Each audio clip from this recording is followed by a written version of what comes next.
So we do have some time now for questions from the audience. I wonder if we should just take a few, and then we can respond to them all together. So, okay. Thank you. I have a question. What's the difference between the U.S. debt and the debt that African nations own? Because the U.S. debt doesn't keep the U.S. from being one of the leading powers of the world, but then African nations can't make it because of that debt that is strangling them. Should I talk? Okay. The first question is a very important question. What makes African and third world debt different from the American debt? Number one, America is never going to pay its debts. It doesn't have to. Its debts are in its own currency. We can simply print it. The African debt is not in its currency. The African debt is in U.S. dollars. Africa has to earn the U.S. dollars, and the only way it can earn the U.S. dollars is not to be assassinated for growing its own food and becoming independent and doing something that the United States does not like. The principle underlying the foundation of the World Bank, the International Bank for IBRD, research, the World Bank, is that no country should grow its own food. Africa and the third world should only grow export crops. To export, in order to have an oversupply of cocoa and other tropical raw materials, to keep down the price, they must buy their grain from the United States or Europe, so that if they do something that we don't like, we can do what America tried to do to China in the 60s. We can sanction them. We can say, we're going to starve you. We're going to not export any grain to you. So owing their foreign debt in dollars means that they have to somehow sell something that the United States wants, not what they want. I think the most evil organizations in the world today are the World Bank and the International Monetary Fund. And my book, Super Imperialism, that I wrote in 1972, is all about that. The largest purchasers of the book were the Defense Department and the CIA.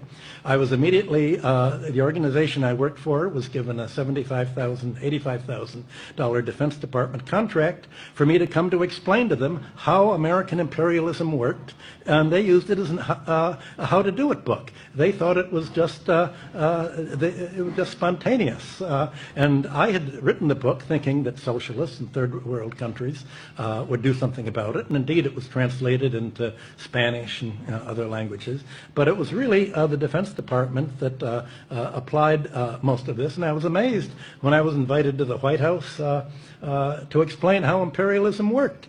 And my boss said, we've run rings around the British imperialists. This is how to do it.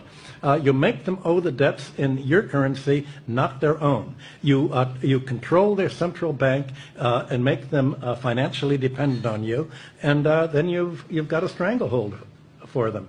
So certainly the third world countries should cancel the debts under the odious debt principle. I haven't been able to convince any of them to do it because they said if we do that, the CIA will kill us. So how do you break that cycle? That's a problem I've not been able to solve. The other thing, when you were responding to the first question, there's also something we're suffering from in Africa, the devaluation of currency as another way of... Devaluation of? The currency. Oh, currency, yes. As a way of keeping us dependent continuously. That's a good point. When a country devalues a currency, what are they devaluing? Well, you know, there's a world price for grain, a world price for aluminum, a world price for raw materials. The only thing that they can really devalue is the price of their labor. So when Africa or Latin America or Greece is told to, or America is told to devalue the currency, what that means is pay labor less. You have to squeeze out more to pay the top of the economic pyramid, to suck it all up to the top 10% or 1% or 0.1%. So devaluation is basically an anti-labor policy to prevent a domestic market and prosperity from developing. That is why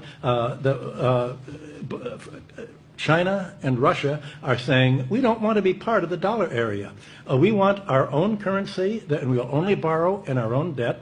Last time I went to China, it was a little annoying because they insisted in paying me in yuan, which all the little red bills that you have to go to a bank to turn in, and yet they said, well, we're following your advice. What do you complain about? So what could I do? It's a good idea, but at least they don't want any part of American sanctions.